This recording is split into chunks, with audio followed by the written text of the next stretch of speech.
Добрый день, дорогие друзья! С вами программа «Конахпен Жиздесу» и в эфире я, Мадина Куанышкызы.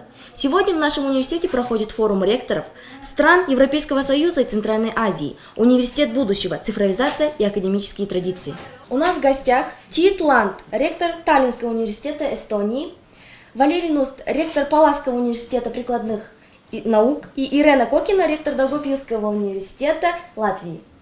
В первую очередь хочу сказать вам добро пожаловать в нашу страну, добро пожаловать в наш город и в наш университет. Первое, что я хочу узнать, расскажите о ваших впечатлениях. Как вам наша страна, город?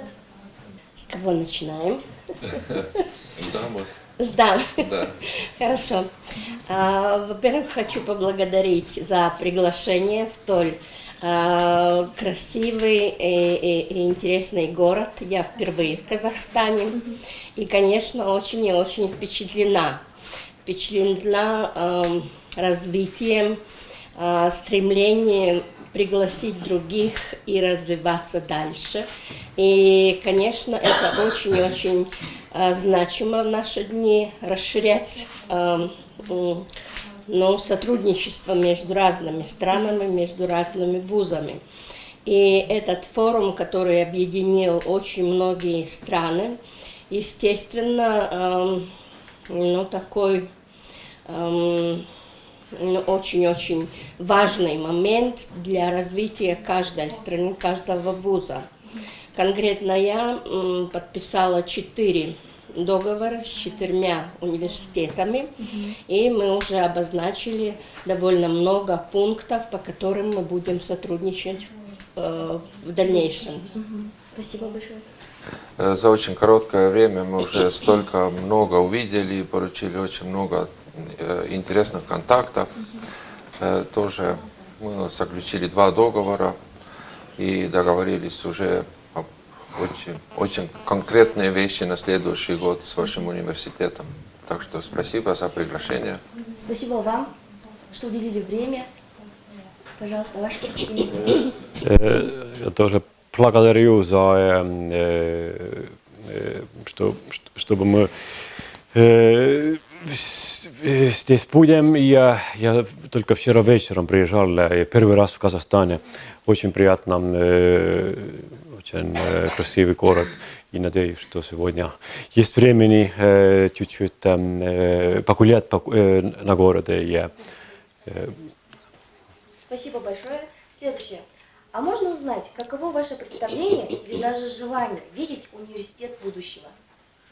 Университет будущего – это, конечно, развивающийся университет, который все время следит за рынком труда и развивает такие программы, которые действительно аккредитованы, то есть экспертно отмечены, и все время развивается программа.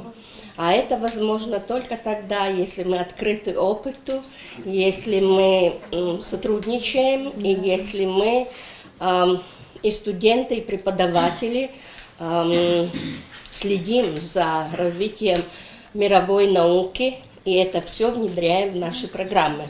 Все время в развитии. Совместно. Да. Спасибо.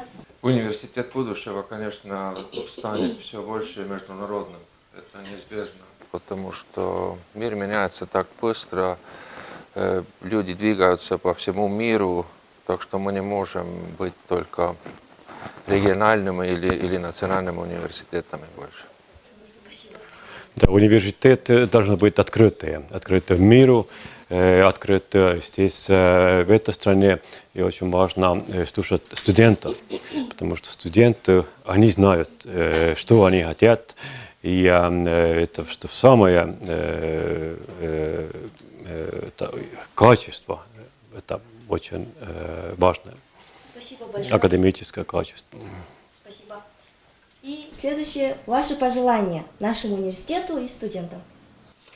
Пожелание следовать тому курсу, что мы наметили, и не останавливаться, а наоборот расширять связи, контакты, быть любознательными, быть недовольными своими, допустим, достигнутыми достижениями, а все время следовать и стремиться вперед. И меня особенно радует, ну, насколько я тут немножко увидела студентов, насколько они мотивированы и сами знают, что они хотят, это просто таланты, молодцы. Спасибо большое. Ну, как Тит сказал, что самое главное это студенты, так что слушать больше студентов. Люди, они знают точно, что они хотят и как лучше, так что больше доверять. Совместно со студентами, да? Да, да. Все правильно. Да, студенты, открытый университет должен быть открыт миру. Это продолжать, что вы делаете. Ваши пожелания нам, студентам Жетисусского государственного университета. Чтобы были открыты, вы слушая студентов, продолжайте, пожалуйста, это будь вы, чтобы начали. Спасибо большое. Спасибо вам большое за интервью. И мы были рады приветствовать в нашей студии. Спасибо. Спасибо вам, Спасибо. удачи. Спасибо большое, что ответили на все вопросы. Добро пожаловать еще раз. Спасибо.